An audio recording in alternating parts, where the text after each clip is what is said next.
परम पूज्य गुरुदेव परम वंदनीय माता जी को नमन। दोस्तों, आज जिस स्थान पर मैं आप सब लोगों से मिल रहा हूँ, ये स्थान बड़ा ही विशिष्ट है और बहुत ही पावन स्थान है ये।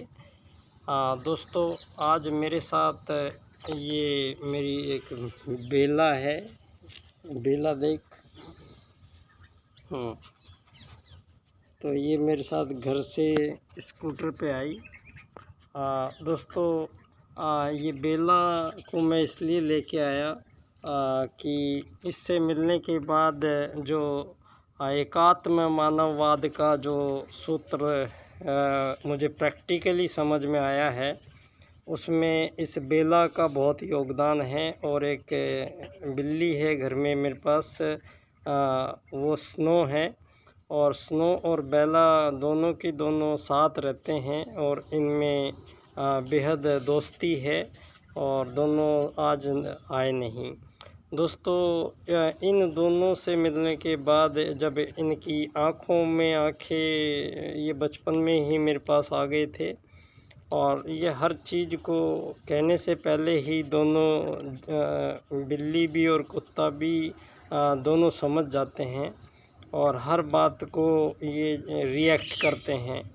तो दोस्तों, इनके इस रिएक्शन से मेरी समझ में आया है कि जो आत्मत सर्वभूतेषु का जो सूत्र हमें हमारे आदि पूर्वजों ने दिया है, दोस्तों, इस सूत्र की बदौलत ही धरती पर मानव का आगमन और अन्य सभी जीवों का आगमन हुआ है। और दोस्तों, परम सत्ता परमात्मा ने जो वेद यहाँ पर वेद ज्ञान का जो सृजन हुआ है, दोस्तों, कोई भी क्रिएटर किसी भी क्रिएशन को जब करता है, क्रिएशन बिना क्रिएटर के संभव नहीं है। और जब कोई क्रिएटर कोई क्रिएशन करता है तो उसके बारे में जो रूल्स एंड रेगुलेशंस और उसके बारे में संपूर्ण बातें वो पहले तय कर लेता है, उसको नियम कहते हैं।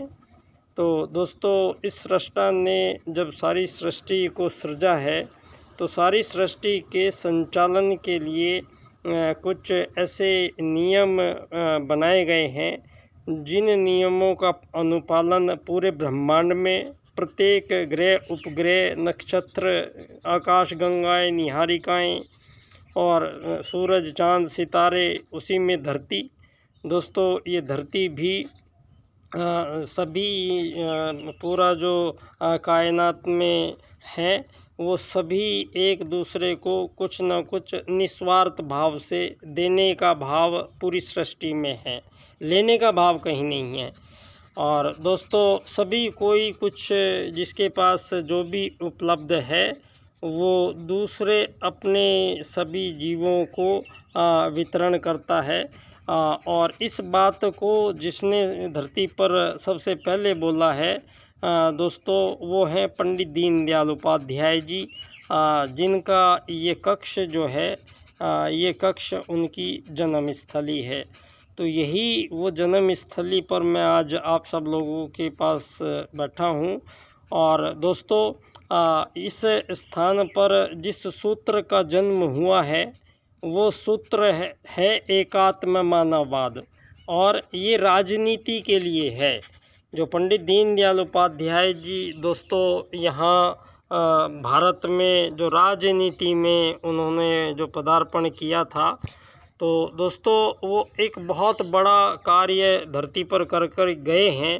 उनके कार्यों को अभी तक उनका जिक्र हमारे देश में किया नहीं जा रहा है।